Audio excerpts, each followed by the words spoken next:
Hi, I'm Tom Couzens, and today I'll be riding from dawn until dusk on the shortest day of the year. That wasn't there last lap, so that's obviously come down in like last half an hour. 7 hours, 49 minutes and 42 seconds, the time I have to ride as far as I can. Love it! I'll be doing laps from here at the Veloforte warehouse. I'll be doing a 10 to 15 mile lap as many times as I can. And I guess the point of today is to prove. During the winter, people underestimate the importance of nutrition, but actually you burn more energy shivering in the cold. And again, just a 5% drop in hydration can lead to a decline of performance by up to 30%. So today I'm going out for a bike ride and I'll be using Veloforte to keep me fueled and very easy to digest. Again, there's a whole range of different flavours, textures, to banish flavour fatigue and just keep me fueled. And then I'll also be wearing the Nopinz kit, which obviously, again, they say is one of the fastest kits out there, but what better way to prove that than ride 200, 300, 400 kilometres, although those latter ones are probably very, very unlikely.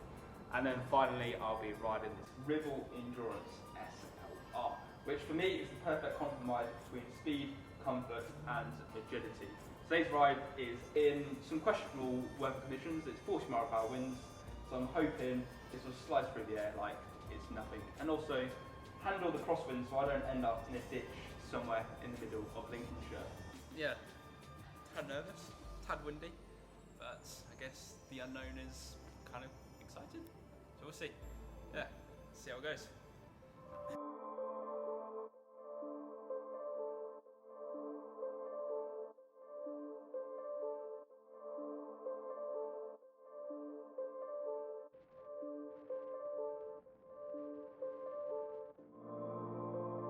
The biggest factor of whether you'll complete your ride or not when the weather is grim outside is your equipment. Like, that is the defining factor of the correct kit will ensure you stay warm.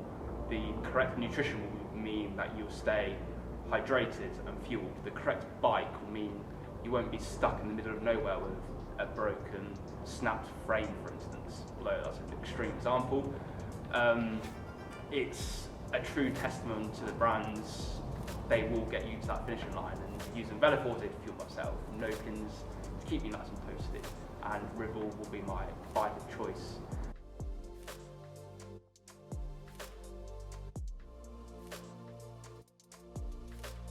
Trying to have 100 grams of carbohydrates now, which turns out to be a lot of food. So one packet of these, normally a packet of electrolytes in the bottle, and then one energy bar an hour. So yeah, that's the aim. Morale at the moment is pretty good, but yeah, we'll see. I'm getting battered by that winds. You ride faster than that! It's the headwind section is the hardest bit, but the rest isn't too bad. It's gotta be Tom. Oh, it's brutal this. 3 laps down now, so 66 kilometres in. Yeah, you got this. Yeah, 33.5 kilometres per hour average, 800 metres climbs. I mean, yeah, going alright.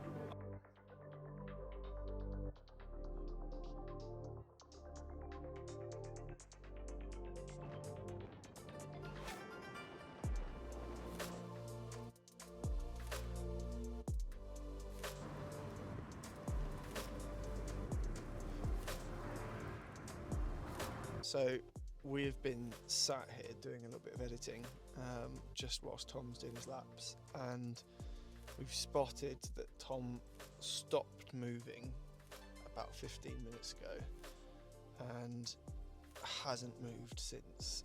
Sent him a message. I think we're going to go find him though. Hopefully he's okay. I think we're more just making sure that, you know, something bad hasn't happened and Haven't come off. What more could you want? Say that, dude.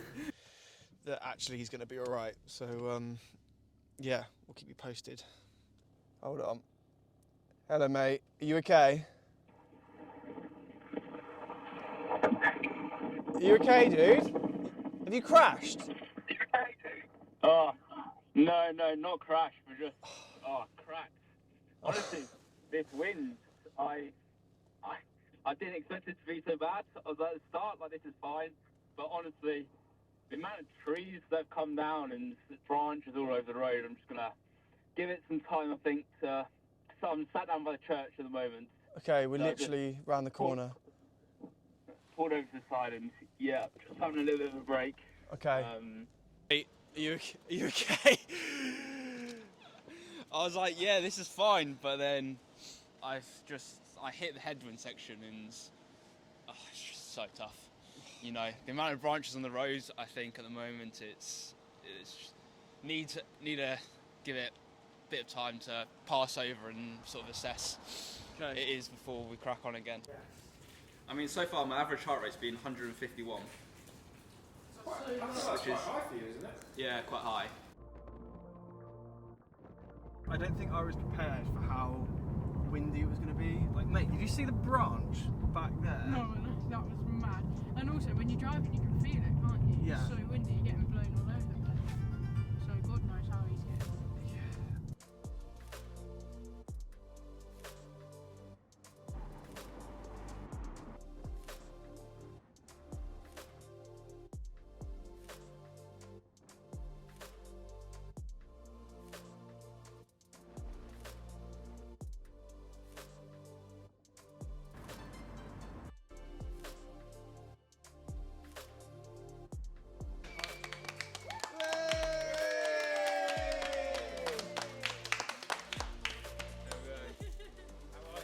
Job done. Oh, that was tough. That was brutal. We were certainly up against it today, I think.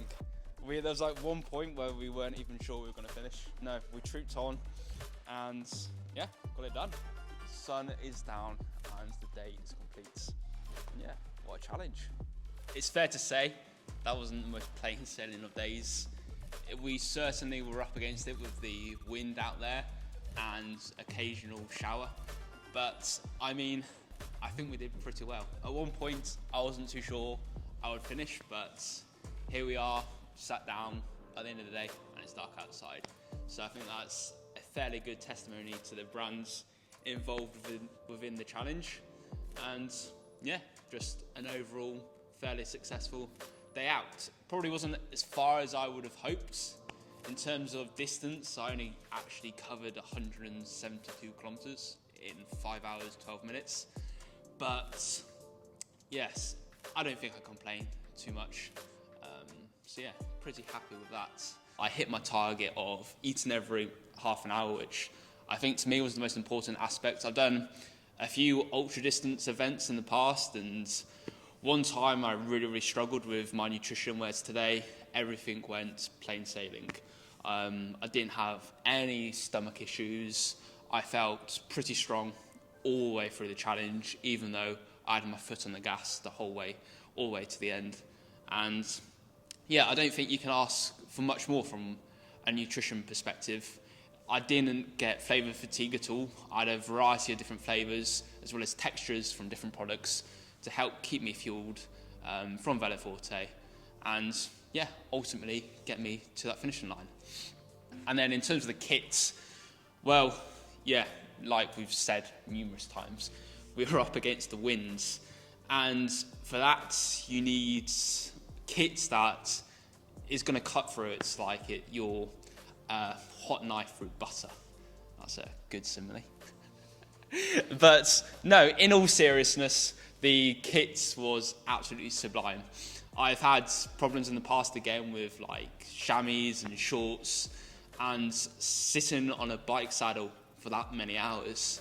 It's not the comfiest of things, but yes, fair play to Nopinz for producing their AW23 kits and helping me to battle the UK's finest winter elements. And not one point did I think I was cold, I was wet, or didn't think I was able to get to that finishing line.